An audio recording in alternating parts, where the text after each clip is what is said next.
5 minus 3/4. What will be the answer? So you can answer this by multiplying 5 by 4 over 4.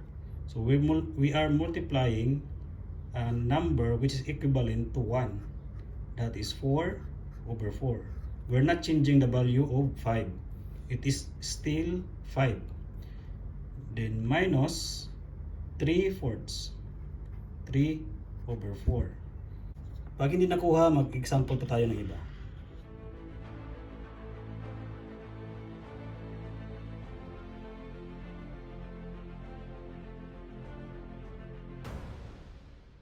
Any number divided by itself is equal to 1. And any number multiplied by 1 is equal to itself. For example, we have 3 divided by 3, that is equal to 1. And the second one, any number multiplied by 1 is equal to itself.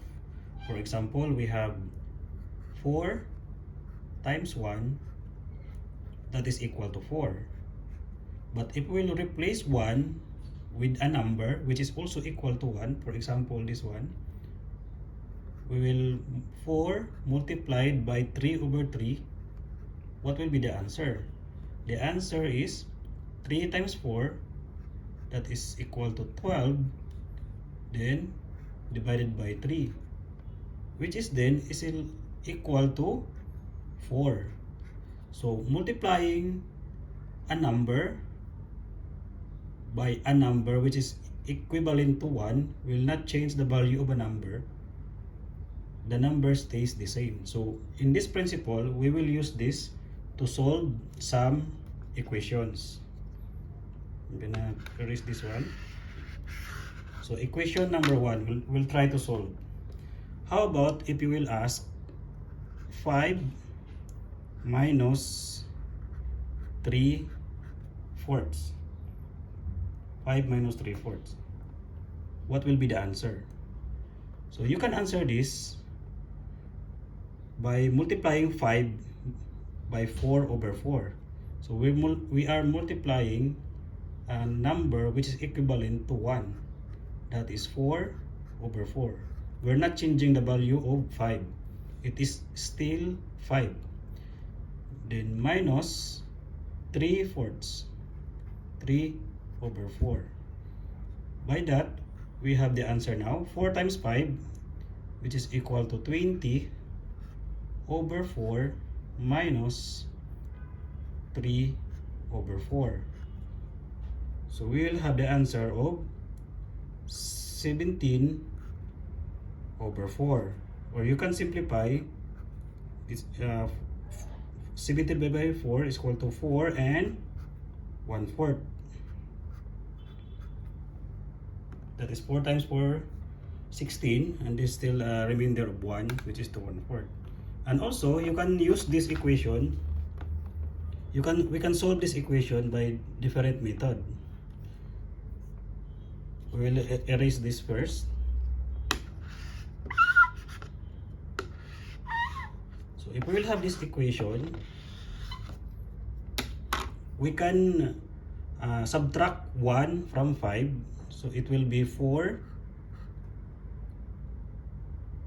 We will divide 5 into 4 and 1. So it will be 4 plus 1 minus 3/4. And this 1, we can convert it into a number which is also still equivalent to 1. So that we can subtract 3/4. So here, we can say 4 plus, we will make it into 4 over 4 minus 3 over 4. So from here, we have the answer of 4. We have 4 minus 3. Still have here plus. 4 minus 3 is 1, 1/4.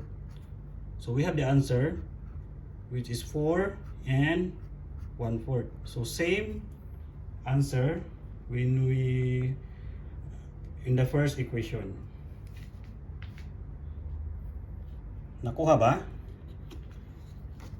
Pag hindi nakuha, mag-example pa tayo ng iba. Mag-example tayo ng iba para makuha nyo.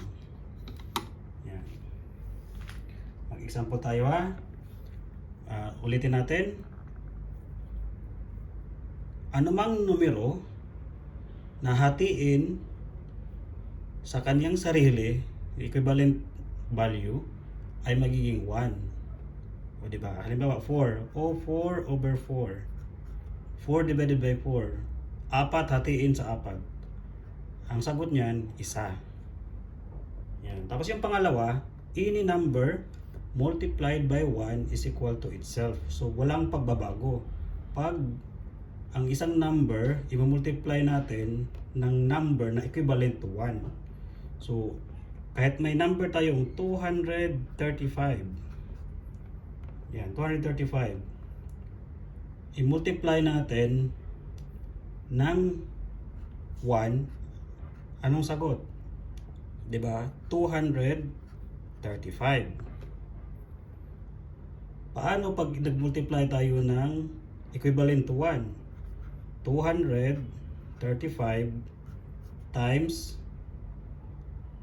yung 1, palitan natin ng 4 over 4 or kahit ibang number. Ang magiging sagot niyan is 235 times 4 over 4. Which is kung i-calculate natin, multiply natin, divide ulit, mangyayari, nagka-cancel lang yan. Ang sagot pa rin yan, 235. So, gamitin natin yan sa pag-solve ng equation. Mag-example pa tayo ulit. Mag-example tayo ulit. Yan. Ibang number naman. Ito na, mag-example tayo ng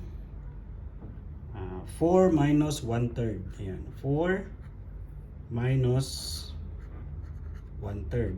So, anong sagot? Gagamitin natin yung magmumultiply tayo ng equivalent to 1. So, magiging, ano ba to? Gamitin natin yung denominator nito ng 1/3. So, 4, mag-multiply tayo ng 3 over 3 sa 4. Multiply natin yan ng equivalent to 1, so walang pagbabago sa 4, minus 1/3. So, anong sagot? 3 times 4, magiging 12 over 3 minus 1/3. So, ang sagot, 11 over 3. Tapos, pag i-simplify mo yan, magiging 3, kasi diba 3, 6, 9. Tapos, may sobra pang dalawa. So, 3 and 2/3 kung i-simplify natin. Tandaan nyo yung sagot, 3 and 2/3. Gamitan naman natin ng ito, multiply to. Multiply natin. So, burahin muna natin. 3 and 2/3 ang sagot. Tandaan nyo po. Yan. 4 and 1/3. Gamitin naman natin is yung hatiin natin yung 4. Magbaro tayo ng 1 sa 4. So, pag magbaro tayo ng 1, hatiin natin yung 4. Magiging 3 siya. Nilabas natin yung isa. Di ba 3 plus 1 is equal to 4 lang din? Nilabas natin yung 1. Tapos minus natin 1/3. So ngayon, 3 plus, gawin natin equivalent to 1, pero dapat denominator niya 3 para makapag-minus tayo ng 1/3 sa kanya. So anong equivalent ng 1 na may same denominator? 3 over 3 minus 1/3. So dito, mamaminus natin agad. Ang sagot ay 3 plus 3 minus 1, 2/3. So may 3 and 2/3. So ang sagot is 3 and 2/3. Pareho lang sa kanina. Nakasabot ba? Wala kasabot? Sige, ito naging binisayon para masabtan. Kung sa giingon dire, ang number kuno kung bahinon pareha sa bahinon sama sa same lang sa iyong kagalingon, same value, ang mahimong resulta 1 lang gihapon. So magsample ta, 6 divided by 6. Diba? Any number divided by itself. Kung bahinon kuno ang number na pareho sa iyang kadaghanon, ang answer 1. O, diba? 6 over 6 is equal to 1. Ang ikaduha, ang number kuno nga i-multiply nimo og 1 is equal to itself. Dili mautro ang value kung ang number multiplyan og 1. So unsa may yung gustong number? 1,500. O magkuha tag number nga 1,500 times 1. Okay, multiply by 1 man. Pila man ang answer? 1,500 gihapon. Wala may nautro kay times 1 man lang. Pero sa number 1 nagiingon diha nga kung ang number divided by sa iyang same number, ang answer 1. So kaning equation pwede nato ni kaning 1 pwede ni siya maalisdan og number nga equivalent to 1. So kung naa kay 1,500, magsample ta og gamyan lang nato para dali ninyo makwenta. Times 2 over 2. Diba? Equivalent to 1 naman na siya. So ang answer gyapon ana 1,500 times 2 over 2 pila man? Mahimo siyang 3,000, di ba? 3,000 over 2. Gi-divide lang gyapon nimo kay imong gi-multiply og 2, i-divided by 2, mugawas lang gyapon ang answer nga 1,500. Kay ang number i-multiply og 1, pareha lang sa iyang kaugalingong number, ang number multiplyan og equivalent og 1 nga number, walay mautro, 1,500 lang gihapon. So karon gamiton nato na sa equation para pag-solve og natin mga mathematical equation nga naay nag-involve og fractions para madali ang atong solusyon. So example nato no, naatay 6 minus 2/5. Mo na gipangutana ni ma'am. Pila may answer sa 6 minus 2/5. So natay duha ka solusyon. Ang unang paagi, unsa ang unang paagi? Pwedeng i-multiplyan nato ang 6 og equivalent number, pero gamito nato ang denominator. Ayan, equals ang 6 multiplyan nato equivalent to 1. So 6 times unsa may multiply? Gamito nato ning 5. So 5 over 5. Nautro bang numero kung atong multiplyan ang 6 times 5 over 5? 5 over 5 is equal to 1. 6 times 1, 6 lang gihapon. Walay na outro, di ba? So minus, balik dire, 2 over 5. O pila naman na karon? 6 times 5, naatay 30 over 5. Dire, naatay 2 over 5. 30 minus 2, pila man? 28. Yan. 28 over 5. Yan. Imo pang lowest term. Kanina ka-improper fraction man ni siya. So 5 times 5, 25, di ba? So 5. Yan. Naapay na bilin. Pila na bilin sa 5 times 5, 25? 3. So 5 and 3. Unsa denominator? 5. 5 and 3/5. So timaan ning answer ha. Isuwat na to dire para di ninyo malimtan. 5 and 3/5. Isulat na to dire para di ninyo malimtan ang answer. So atong diliton sa niya, ato sang i-erase the board mo. Mag-erase the board sa ta. So karon naay laing paagi pud pag-solve. 6 minus 2, 5. Whole number mag-minus og fraction.